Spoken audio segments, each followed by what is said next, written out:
¿Alguna vez nos hemos puesto a pensar cuánto de lo que somos se debe no solo a nuestra familia, sino también a nuestro barrio, a la escuela e incluso las decisiones que se toman en lugares en los que nunca hemos estado? Bueno, hoy vamos a desglosar una teoría fascinante que ve el desarrollo humano como un juego de mundos, uno dentro del otro. Y todo empieza con una historia, casi un misterio. Allá en Nueva York, en una institución para personas con discapacidad intelectual, un médico llamado Alexander Bronfenbrenner empezó a notar algo que simplemente no cuadraba. Se dio cuenta de que cuando los niños entraban a la institución, sus puntajes de coeficiente intelectual bajaban, y mucho. Pero aquí viene lo raro. Aquellos que terminaban trabajando en las casas de los empleados, en un ambiente mucho más personal, veían cómo sus puntajes subían. O sea, el mismo tipo de niño, dos mundos totalmente distintos, dos resultados completamente opuestos. Este acertijo le voló la cabeza a su hijo Urie. Se convirtió, literalmente, en la pregunta que guiaría toda su vida. ¿Cómo es posible que el entorno tenga un poder tan, pero tan grande sobre el desarrollo de una persona? Para poder resolver el enigma de su padre, Urie Bronfenbrenner tuvo que, primero, cuestionar a toda su profesión. Veía que había un problema de raíz en cómo la psicología estaba estudiando a las personas. Él era muy crítico y decía que de qué servía estudiar a los niños en laboratorios en situaciones súper artificiales que no tienen nada que ver con sus vidas. Argumentaba que para entender de verdad el desarrollo había que salir de ahí y estudiar a la gente en su mundo real, en los lugares donde viven, crecen y se relacionan todos los días. Ok, entonces, ¿cómo se puede describir el entorno de alguien de una manera científica? La solución que propuso Bronfenbrenner fue brillante y supervisual, un modelo que a menudo se explica con la metáfora de una muñeca rusa. En el puro centro de todo, la muñequica más pequeña, está el microsistema. Este es nuestro entorno inmediato, donde tenemos contacto directo, cara a cara, todos los días. Piensen en la familia, los amigos del alma, el salón de clases. Esos son los escenarios principales de nuestra vida. Pero, claro, estos mundos no están flotando en el aire. El mesosistema es, digamos, el pegamento que los une. Por ejemplo, una reunión de padres y maestros, eso es un mesosistema. Conecta el mundo de la casa con el de la escuela, y la calidad de esa conexión, si es buena o mala, le afecta directamente al niño. Luego, en la siguiente capa, está el exosistema. Estos son lugares en los que no participamos directamente, pero lo que pasa ahí nos pega de rebote. El ejemplo clásico es el trabajo de nuestros padres. El niño nunca pisa esa oficina, pero si en esa empresa hay horarios flexibles, o al contrario, un estrés terrible, todo eso llega a la casa y se siente. Y finalmente llegamos a la muñeca más grande, la que contiene a todas las demás, el macrosistema. Esta es la cultura en la que vivimos, las leyes del país, los valores que se promueven, el sistema económico. Digamos que el macrosistema es como el plano arquitectónico que dicta cómo se construyen y funcionan todos los demás sistemas que están dentro. Pero ojo, tener un mapa de los entornos no es suficiente. Bronfenbrenner fue más allá. Quería saber cuál era la fuerza activa, el verdadero motor que enciende el desarrollo dentro de todos estos sistemas. Su modelo completo, llamado PPCT, incluye estos 4 elementos que se relacionan entre sí: el proceso, la persona, el contexto, que ya vimos, y el tiempo. Pero de todos estos hay uno que es la pieza clave. Y aquí está el corazón de toda la teoría, los procesos proximales. Bronfenbrenner los llamó el mismísimo motor del desarrollo. La idea es que no se trata solo de estar en un lugar, se trata de lo que hacemos en ese lugar. Son esas interacciones que se repiten, que son de ida y vuelta y que se van haciendo más complejas, las que de verdad nos van formando. ¿Y qué son exactamente? Pues son las cosas más cotidianas y constantes. Leer un cuento todas las noches, jugar juntos, aprender a andar en bici con alguien que nos apoye, tener conversaciones que importan. Son estas interacciones que se mantienen en el tiempo las que hacen que nuestro potencial se convierta en realidad. Esto puede sonar muy teórico, lo sé, pero su poder se ve clarísimo en la práctica. Vamos a ver un estudio que lo ilustra a la perfección. Miren, en los años 60, un estudio siguió por varios años a niños que nacieron con bajo peso, que ya es un factor de riesgo. Los investigadores midieron sus problemas de conducta a los 4 años, pero también analizaron algo más: la calidad de la interacción que tenían con sus mamás. Y los resultados fueron reveladores. Entre los niños de nivel socioeconómico bajo, aquellos que tenían una interacción pobre con sus mamás mostraban un montón de problemas de conducta. Pero, y aquí está la magia, los niños del mismo grupo, con las mismas dificultades económicas, que tenían una buena interacción, un proceso proximal fuerte, tenían niveles de problemas bajísimos, casi iguales a los de niños de grupos con más ventajas. Lo que esto nos demuestra es algo increíblemente esperanzador. Una relación fuerte, una conexión positiva, puede actuar como un escudo, como un amortiguador contra las desventajas del entorno. La calidad de la interacción resultó ser un predictor más poderoso que la clase social. Y la gran implicación de esta teoría no es solo entender por qué somos como somos, sino que nos da un mapa para construir un futuro mejor. Si ya sabemos qué es lo que nos impulsa a crecer, podemos diseñar intencionalmente entornos donde todos tengamos la oportunidad de florecer. Bronfenbrenner propuso ideas muy prácticas. Primero, fortalecer el mesosistema, o sea, crear puentes sólidos entre la familia y la escuela. Segundo, hablaba de un currículo para el cuidado, donde los niños aprenden a ser solidarios cuidando a otros, no solo leyendo sobre el tema. Y sobre todo, insistía en la necesidad de que los adultos se involucren en actividades de verdad con los niños. Y que no se crea que esto se quedó en teoría, para nada. En 1964, Bronfenbrenner fue uno de los fundadores de Head Start, un programa en Estados Unidos que llevó sus ideas a la práctica a una escala masiva. A lo largo de su historia, ha apoyado a más de 22 millones de niños y familias de bajos ingresos, dándoles educación, salud y apoyo integral. Sin embargo, la teoría de Bronfenbrenner también nos deja una advertencia, una que hoy en día se siente más relevante que nunca. Él y sus colegas hablaron del sistema caótico. ¿A qué se referían? Pues piensen en nuestro mundo actual. La actividad frenética, la falta de rutina, todo es impredecible. La sobreestimulación constante. Bueno, todo ese caos es como veneno para el desarrollo. ¿Por qué? Porque corta de raíz la posibilidad de tener esos procesos proximales, esas interacciones estables y ricas que son tan, pero tan vitales.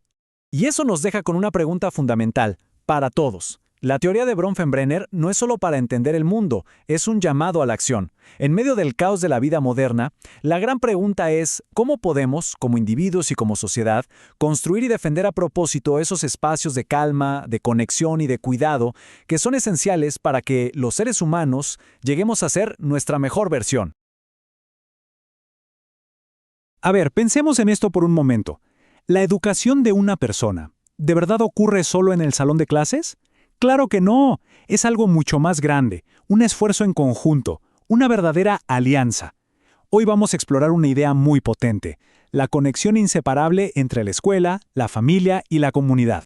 Seguro que han escuchado ese famoso proverbio que dice que se necesita un pueblo entero para criar a un niño.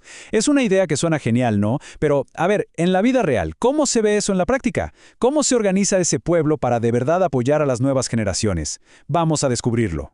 Pues la respuesta está en lo que podríamos llamar una trinidad educativa.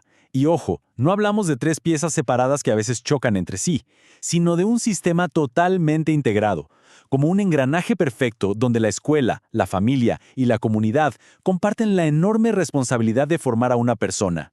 Entonces, para entender bien cómo funciona este sistema, hay que empezar por el principio, por la base de todo, el primer y más influyente pilar, la familia. Y miren, esta idea es fundamental. Muchísimo antes de que un niño pise un salón de clases, su educación ya arrancó. Es en casa donde se aprenden las primeras reglas, donde se forman los primeros lazos de afecto. La familia, en pocas palabras, es la primera gran escuela de la vida. Y es que, ojo, la definición de familia aquí va mucho más allá de la sangre. Se entiende como ese espacio vital donde crecemos, donde se cubren nuestras necesidades y donde se tejen esas relaciones afectivas tan complejas que nos hacen quienes somos. A ver, para entenderlo mejor, el concepto se analiza desde tres ángulos distintos. Por un lado está la visión consanguínea, la más tradicional, ¿no? La de los lazos de sangre. Luego está la cohabitacional, que es más simple, la gente que vive bajo el mismo techo. Y quizás la más importante de todas, la afectiva, ese núcleo de relaciones estables que nos sostiene, sin importar si hay papeles o lazos de sangre de por medio. Ahora, uno podría pensar que esta idea de unirlo todo es algo moderno, ¿verdad? Pues no. Para nada. De hecho, tiene unas raíces súper profundas en el pensamiento educativo cubano. Es un legado que se ha ido construyendo con el tiempo. Y esto es fascinante. Es que se puede seguir el rastro de esta idea por más de un siglo. Ya a mediados del siglo XIX, José de la Luz y Caballero andaba pidiéndole a los padres que se involucraran. Más tarde, figuras como José Martí la definieron como una preparación para la vida. Así que queda clarísimo que esta filosofía no es una ocurrencia, es una tradición muy consolidada. Y bueno, esta frase de Martí, lo resume todo a la perfección. La educación no es solo para pasar exámenes o memorizar cosas, es para formar a una persona completa, y esa es una tarea demasiado grande para que la escuela la haga sola. Ok, si la idea es tan buena y lleva tanto tiempo ahí, uno se pregunta, ¿por qué sigue siendo tan difícil de aplicar? Bueno, porque la teoría muchas veces se topa con realidades bien complicadas. Aquí está el meollo del asunto. Todas las familias tienen un potencial educativo gigante. El problema es que las buenas intenciones no siempre son suficientes. A veces simplemente faltan las herramientas, el conocimiento o las estrategias para hacerlo bien. Y es que las barreras son de verdad, son cosas serias. Estamos hablando de hogares con muchos problemas, de limitaciones económicas, de familias incompletas, de conflictos internos. Todas estas situaciones pueden hacer muy difícil que una familia pueda educar y, claro, también complican la comunicación con la escuela. Entonces, con todos estos desafíos sobre la mesa, ¿cuál es la solución que se propone? Pues se trata de un cambio de chip, un cambio de mentalidad fundamental. Y aquí está el giro más importante. Ya no se trata de que la escuela le pida apoyo a la familia de vez en cuando, no, se trata de pasar a un modelo de corresponsabilidad, donde la educación es una tarea compartida, planeada y constante entre los tres pilares.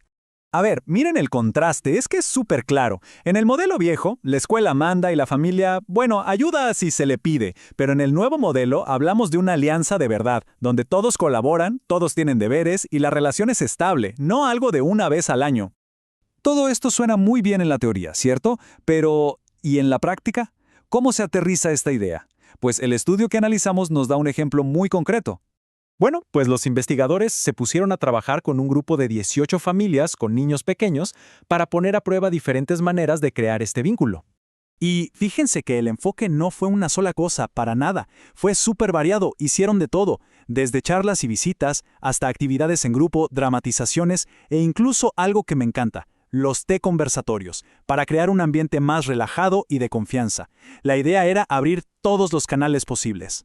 Y a ver, hablemos un momento de las visitas a los hogares porque su método dice muchísimo. No se trata de llegar a inspeccionar, se trata de crear un encuentro. Se avisa con tiempo, se busca generar confianza, se escucha con respeto y sobre todo, se termina con un plan positivo. El objetivo es construir puentes, no andar buscando culpables. ¿Y los resultados qué tal? Pues la verdad, muy positivos. La gran mayoría de las familias se involucraron, participaron y, lo más importante, dijeron que se sentían atendidas y apoyadas. Se sintieron que les importaban, que eran parte de un equipo. Muy bien, después de ver todo esto, ¿con qué nos quedamos? ¿Cuál es la gran lección que nos deja esta experiencia? Miren, el mensaje final es este. Educar es complejo, es un trabajal. No hay atajos ni fórmulas mágicas. Pero la verdadera clave para formar a una persona de manera integral está en fortalecer siempre esos lazos entre la escuela, la familia y la comunidad. Esa es la mejor inversión que se puede hacer. Y para cerrar, queda una pregunta flotando en el aire. En el entorno de cada uno, en el barrio, en la ciudad, ¿qué tan fuertes son estos tres pilares? ¿Trabajan juntos de verdad o cada uno va por su lado? La respuesta a esa pregunta dice mucho, ¿no creen?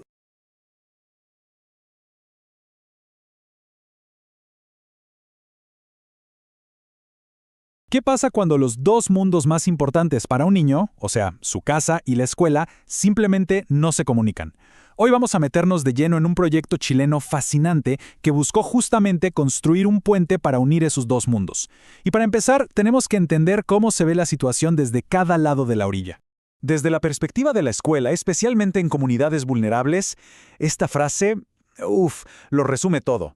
Para muchos profes, cuando un estudiante tiene problemas, la primera mirada es hacia la casa. Sienten que la impuntualidad, la falta de materiales, incluso las dificultades de aprendizaje, todo nace ahí. El niño es, para ellos, un reflejo directo de un hogar que ven como problemático. Pero si cruzamos a la otra vereda, la de las familias, la historia es completamente distinta. Los papás y mamás no es que sean indiferentes, para nada. Se sienten impotentes. ¿Quieren ayudar? Claro que sí, pero se topan con barreras que parecen gigantes. Como decía este apoderado, sienten que no tienen más herramientas que el reto o el castigo, porque simplemente no conocen otras. Y esta desconexión, hay que decirlo, no es un simple malentendido. Es mucho más profunda. Es una verdadera división, casi un muro invisible que separa a las familias de los educadores. A ver, pongámoslo en claro. Por un lado, desde la escuela a menudo se ve a las familias como desorganizadas o poco comprometidas. Y por el otro lado, las familias expresan un deseo genuino de participar, pero se sienten totalmente sobrepasadas, ya sea por falta de herramientas para enseñar o incluso por el miedo a ser juzgadas por los profesores. Bueno, frente a este panorama tan complicado, nació el proyecto Educando Juntos. Y la idea no era buscar culpables, sino hacer exactamente lo que el nombre propone: empezar a tender un puente para conectar estos dos mundos que vivían de espaldas. Y acá está el punto clave de todo esto. El proyecto no llegó a imponer más reglas o exigencias, ni para los padres ni para los profes. La base era otra cosa, algo mucho más poderoso: crear una alianza, una verdadera asociación estratégica, donde el objetivo común era mejorar el aprendizaje de los chicos a través de la colaboración, no de la imposición. Y esta alianza no salió de la nada, ¿eh? Se apoyó en dos ideas muy fuertes, respaldadas por muchísima investigación. Primero, cuando los papás se involucran, a los chicos les va mejor en la escuela. Punto. Y segundo, esa falta de conexión entre lo que pasa en casa y lo que pasa en el colegio puede ser muy dañina para el niño. Muy bien, pero ¿cómo se logra algo así en la vida real? No es tan fácil como decirlo. Detrás de este proyecto había un verdadero plan, una hoja de ruta con conceptos teóricos muy claros para transformar la relación desde la raíz. El primer concepto fundamental fue el de coeducación. Esto fue genial, porque ayudó a romper una barrera enorme, el miedo de los profesores a que los padres se metieran en su terreno. Dejó claro que cada uno tiene su rol, su cancha, pero que ambos son absolutamente necesarios para la educación completa del niño. No compiten, se complementan. El segundo concepto, el de mediación, fue revolucionario. Cambió totalmente la perspectiva. Puso a los padres no como simples ayudantes que hacen tareas, sino como los primeros y más importantes educadores de sus hijos. Reconoció que la educación no arranca el primer día de clases, sino mucho antes, en casa. ¿Y cuál fue el motor que hizo que todo esto funcionara? Una metodología participativa. Acción, reflexión, acción. O sea, en lugar de que alguien viniera a darles instrucciones, los propios padres y profes partían de sus problemas reales, de sus vivencias. Juntos, reflexionaban sobre eso y luego, también juntos, decidían qué acciones concretas iban a tomar para mejorar las cosas. Bien, ya vimos la teoría. Suena muy bien, ¿verdad? Ahora veamos cómo todo esto se llevó a la práctica, cómo esta alianza empezó a funcionar de verdad dentro de las escuelas. Para que la alianza despegara, el proyecto usó materiales educativos súper prácticos y entretenidos. Y uno de los más exitosos fue una carpeta llamada Contándoles Cuentos. ¿Por qué? Porque se enfocó en algo que todo el mundo, sin importar su nivel de estudios, puede hacer: contar historias. Los objetivos de esta carpeta iban mucho más allá de que los chicos leyeran más. Se buscaba algo más profundo. Por un lado, revalorizar las historias y la sabiduría que cada familia ya tenía. Por otro, fortalecer la identidad cultural de los niños. Y quizá lo más importante, usar el cuento como la excusa perfecta para reforzar el lazo afectivo entre padres e hijos. Y con esto, la típica reunión de apoderados cambió por completo. Imagínense, en lugar de ser un monólogo del profesor para dar notas o pedir plata, se convirtió en un taller creativo. Los papás jugaban, contaban historias de sus abuelos, compartían refranes, se sentían escuchados, valorados y sobre todo competentes. Pero lo más potente fue que la buena onda y la energía de esas reuniones no se quedaba ahí. Se contagiaba y se llevaba a la casa y al aula, creando un círculo de apoyo increíble. En casa los papás se animaban a actuar los cuentos con sus hijos, a inventarles otros finales, y en la escuela los profes apoyaban creando bibliotecas o teatros de títeres. Todo conectado. Como vemos, el impacto de Educando Juntos fue mucho más que un par de actividades entretenidas. Lo que dejó fue un legado de verdad, un cambio cultural que perduró en las comunidades escolares. Los resultados fueron, de verdad, transformadores. La desconfianza mutua se empezó a quebrar. Padres y profesores comenzaron a verse como un equipo, como coeducadores.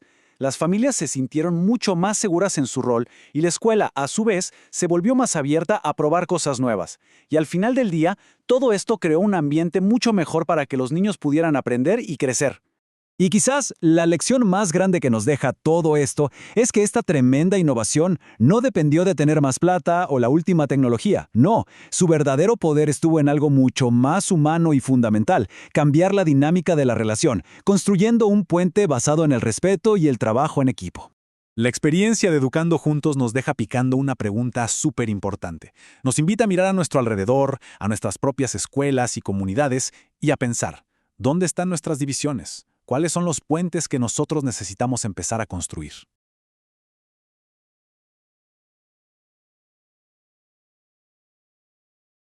¿Qué tal? Hoy nos vamos a sumergir en un estudio súper interesante llamado Escuela, Familia y Comunidad, construyendo alianzas para promover la inclusión.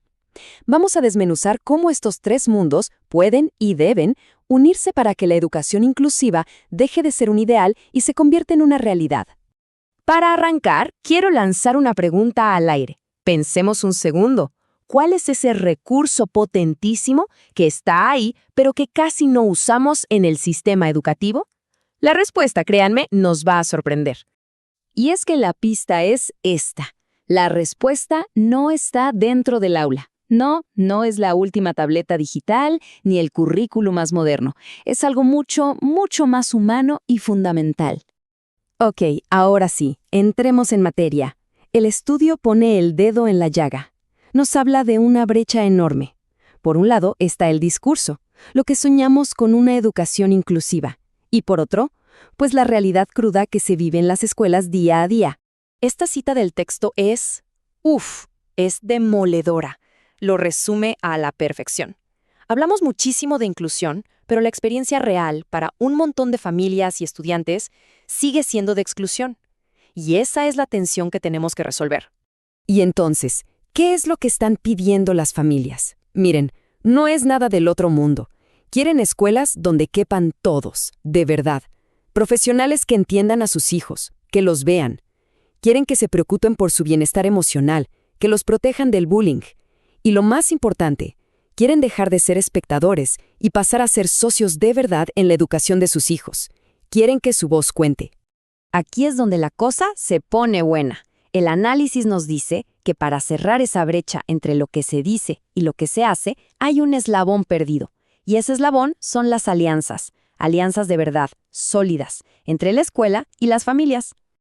Y ojo con esto, porque es una advertencia súper importante. El estudio nos dice que no todos los apoyos son buenos a largo plazo. A veces, una solución rápida, un parche, puede terminar siendo un obstáculo que nos impida hacer los cambios profundos que de verdad se necesitan. Pan para hoy y hambre para mañana. ¡Qué bien lo describe! Y, claro, esto nos obliga a repensar qué significa participación. No es solo ir a la reunión de padres, para nada. Participar es un sentimiento activo de unirse a la misión. Implica una responsabilidad compartida, sentir que tu aporte es valioso y que confían en ti. Para llegar a ese nivel de participación, se necesita un cambio de chip total. Hay que movernos del viejo modelo, donde la escuela es la que sabe y dicta todo, a un paradigma nuevo, uno que ponga a la familia en el centro y construya una colaboración real. Miren, esta tabla lo deja clarísimo. El enfoque centrado en la familia significa preguntarle a los padres porque nadie conoce mejor a un hijo que ellos. Significa ayudarlos a que encuentren sus propias herramientas, no solo darles una receta para que copien. Se trata de construir juntos, de colaborar.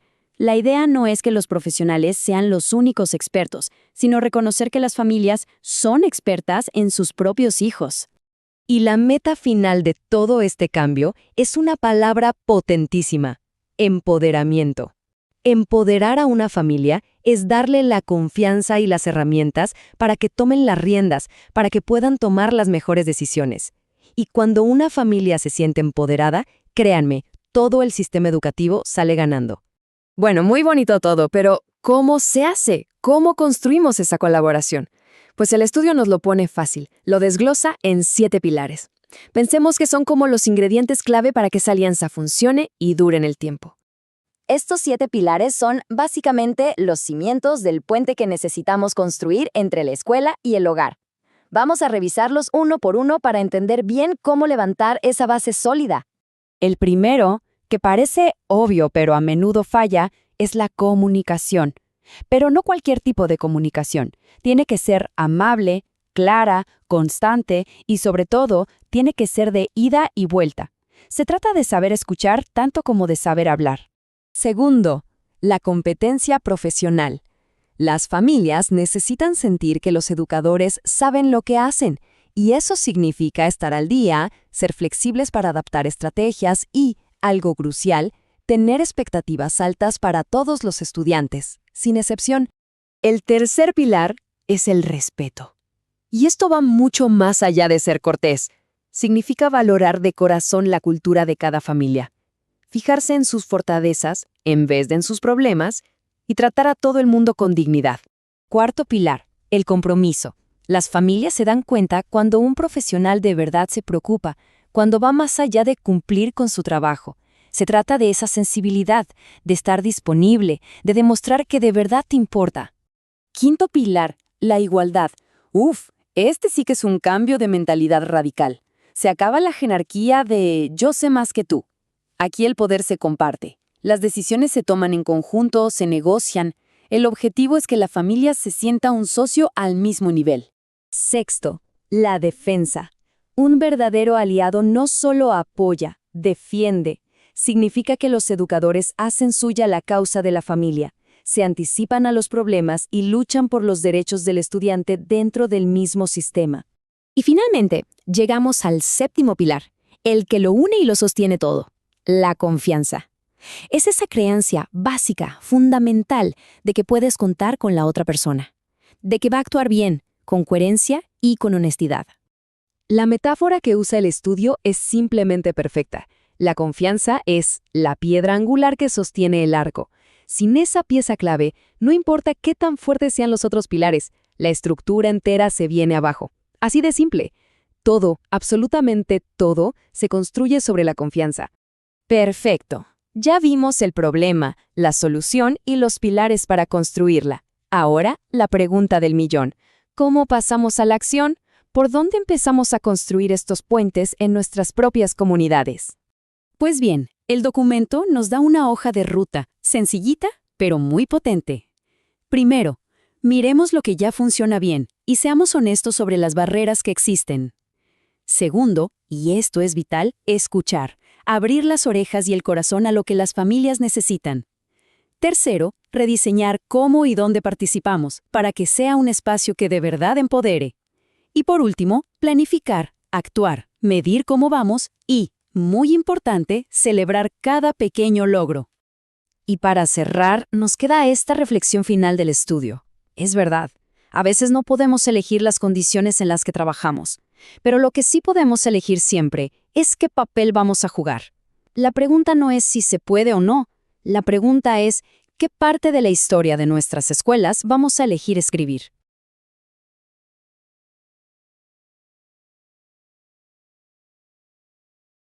A ver, detengámonos un segundo a pensar en algo. ¿Las ideas que tenemos sobre qué es ser un niño o un joven son realmente naturales o son más bien una especie de invento de nuestra cultura? Vamos a meternos de lleno en esta pregunta. Ok, este es el recorrido que vamos a hacer. Primero, vamos a cuestionar si la niñez es solo un hecho biológico. Después, veremos cómo las leyes cambiaron para reconocer sus derechos. Luego, nos meteremos a explorar por qué se suele tener una imagen tan negativa de la juventud. Y de ahí a algo súper concreto. ¿Cómo influye la mirada de un docente en el aula? Y para cerrar, vamos a ver cómo podemos darle la vuelta a todo esto y pensar la escuela como un lugar de posibilidades. Bueno, empecemos por el principio, con esa pregunta que, de verdad, es la que lo cambia todo.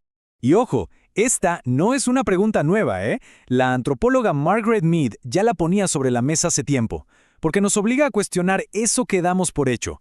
¿Y la respuesta? Bueno, la respuesta nos saca de la biología y nos mete en un terreno muchísimo más complejo, y la verdad, más fascinante. Entonces, el punto clave es este. La niñez no es una cosa fija y universal. Es un concepto que hemos construido como sociedad y que, claro, cambia según la época y el lugar. Lo que significaba ser un niño en el siglo XIX, por ejemplo, no tiene nada que ver con lo que significa hoy. Y es por eso, justamente por eso, que es tan importante hablar en plural. Decir infancias, decir juventudes. Porque esta simple S al final reconoce que no hay una sola manera de vivir estas etapas. Las experiencias dependen de la clase social, del género, de las oportunidades. Hay infancias que tienen tiempo para estudiar y jugar, y hay otras infancias que, lamentablemente, tienen que trabajar. Ahora veamos cómo esta construcción social se fue metiendo en las leyes y, sobre todo, en una institución clave que ayudó a moldear la idea del menor, para luego transformarla en la del ciudadano, la escuela. Pensemos un poco en la escuela de antes. Su misión era casi como la de una fábrica, agarrar a una población de chicos súper diversa, hijos de inmigrantes, de criollos, ricos, pobres, y meterlos a todos en un mismo molde para crear una identidad nacional única. El niño era visto como un ser al que le faltaba algo, un proyecto de persona, que estaba totalmente bajo la tutela del maestro. El cambio que se dio fue radical. Pasamos de un modelo, el paradigma de patronato, que veía a los chicos como menores, definidos por sus carencias, a otro totalmente distinto, el paradigma de protección integral, que les da un giro de 180 grados y los reconoce como personas con plenos derechos. Y esto no se quedó solo en la teoría, Se transformó en leyes concretas, como la Ley 26.061 en Argentina. ¿Y qué fue lo que cambió? Algo fundamental. La responsabilidad de garantizar los derechos de los chicos pasó a ser del Estado, de forma pública y para todos. Ya no era un asunto privado o algo que solo se miraba en los casos problema. Muy bien, ahora pongamos la lupa sobre la juventud. Porque acá es donde la construcción social a menudo se complica un poco y termina creando una imagen bastante distorsionada y por lo general negativa. Esta cita de la antropóloga Maliana Chávez lo dice todo, es brillante. El tema es que la sociedad suele tener una perspectiva adultocéntrica. O sea, definimos a los jóvenes no por lo que son, sino por lo que todavía no son. Adultos, siempre desde la falta. Y claro, cuando se mira desde lo que falta, lo que surgen son puros estereotipos dañinos. Se los ve como una etapa de paso, como seres a los que les falta algo, que no les interesa nada, o peor, que son peligrosos. Son puras etiquetas que limitan y estigmatizan un montón. El gran problema es que estos estereotipos se disfrazan de explicaciones lógicas. Se dice que la juventud es una etapa de confusión por la biología, o directamente que es un problema social. Pero todos estos discursos tienen algo en común. Les quitan a los jóvenes su capacidad de actuar, su voz, su agencia. Los hacen invisibles como actores sociales. Bueno, y ahora vamos a ver cómo estas ideas, que parecen tan abstractas, aterrizan de una forma muy concreta en el día a día del aula. Y lo hacen a través de algo tan poderoso como es la mirada de quien enseña.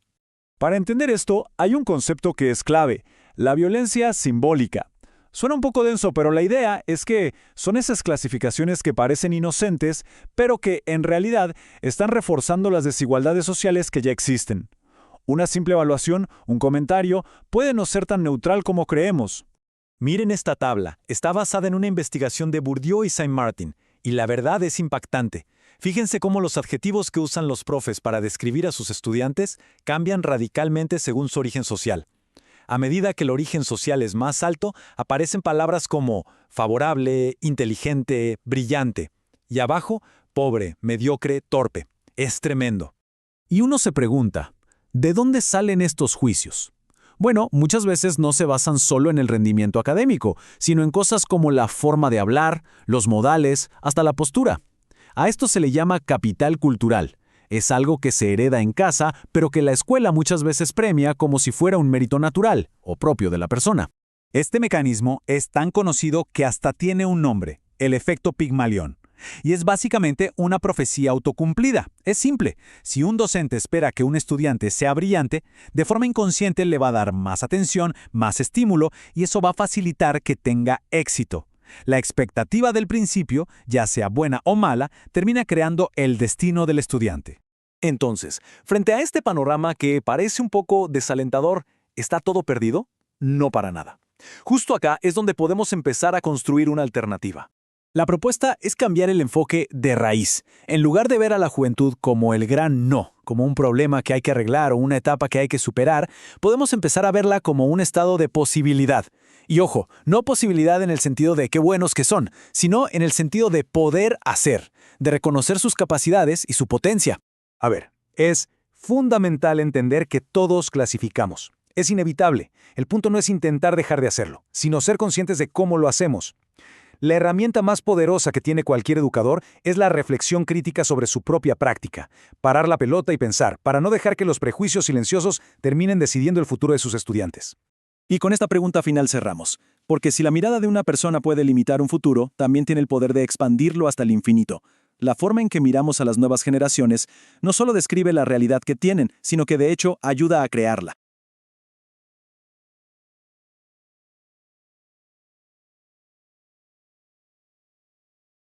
Pensemos en esto por un momento. ¿Qué pasaría si las reglas del juego de la educación, tal y como las conocemos, cambiaran por completo? ¿Para qué serviría entonces la escuela? Bueno, hoy vamos a meternos de lleno a analizar cómo se ha redefinido la experiencia escolar, y para eso vamos a usar como caso de estudio las escuelas secundarias en Argentina. Por generaciones, la cosa fue así de clara.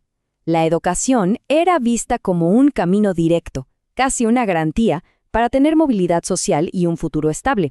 Una fórmula que, la verdad, casi nadie cuestionaba. Y aquí es donde la historia se pone interesante. Esta es la pregunta central que nos va a guiar. ¿Qué pasa cuando el mapa que nos dieron ya no sirve para el mundo real? Vamos a explorar juntos esa fractura.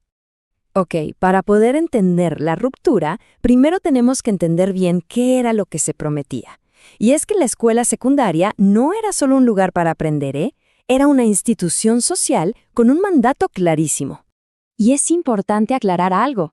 Todo lo que vamos a desglosar aquí se basa en una investigación sociológica muy importante. O sea, no estamos hablando de opiniones al aire, sino de los hallazgos de un estudio profundo sobre las transformaciones que ocurrieron dentro del sistema educativo. Entonces, la clave era esta. El diploma de la secundaria era como un pasaporte que venía con 3 sellos prácticamente garantizados. Primero, acceso a un buen trabajo. Segundo, la puerta de entrada a la universidad. Y tercero, las herramientas para ser un ciudadano o ciudadana con todas las letras. En el fondo, era una especie de pacto social.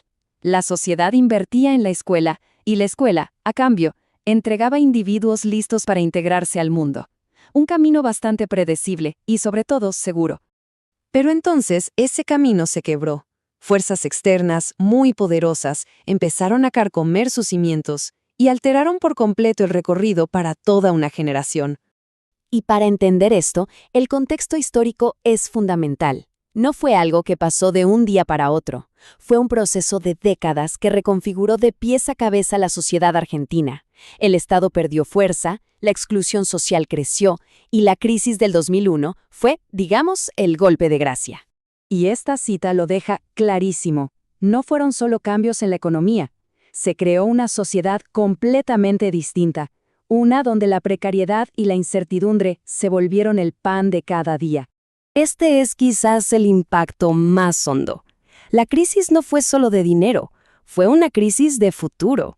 Esa idea de esfuérzate hoy, que mañana tendrás tu recompensa, de repente dejó de tener sentido para muchísimos jóvenes.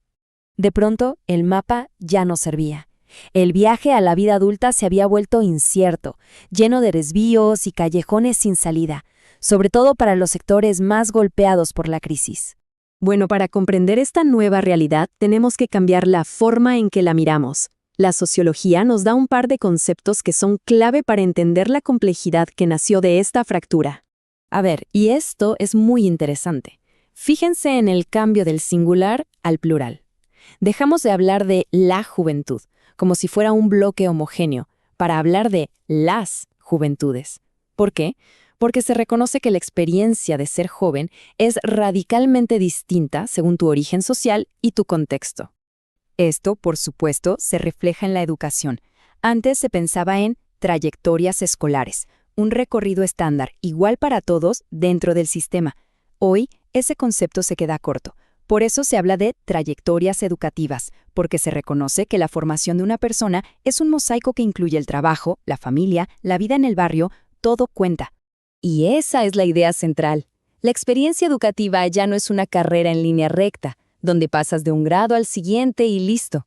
Es un tejido mucho más complejo, de experiencias que pasan adentro y también afuera de la escuela.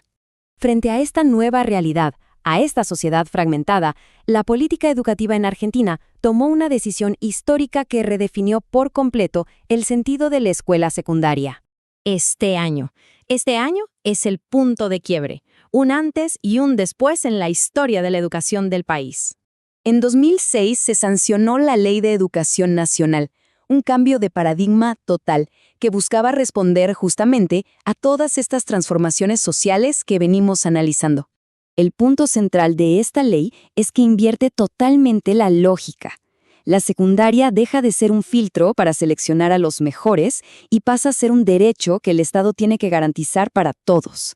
Y esto es clave. La responsabilidad del éxito ya no es solo del estudiante, sino de todo el sistema. Ahora, una ley por sí sola no cambia una cultura que lleva más de un siglo funcionando de una manera. Y esto nos lleva al desafío final, que es el más complejo de todos. Esta es la gran tensión. Se le está pidiendo a una institución que, por diseño e historia, funcionó como un mecanismo para seleccionar, que de repente se transforme y abrace una cultura de inclusión total. No hay que olvidar sus orígenes. El modelo de escuela secundaria se creó para una élite, para los herederos, como los llamaba el sociólogo Pierre Bourdieu. Toda su estructura, sus ritmos, sus códigos, responden a esa matriz original. Y esta cita lo resume a la perfección. Para que la escuela tenga sentido hoy, ya no puede ser una burbuja aislada. Tiene que dialogar con las vidas complejas, con esas trayectorias educativas tan diversas que traen sus estudiantes cada día. Y cerramos con esta reflexión. Si la ley ahora garantiza el derecho a tener un camino, ¿no es entonces obligación de la escuela rediseñar sus propios mapas para que todos, y no solo unos pocos, puedan llegar a destino? El desafío sin duda está planteado.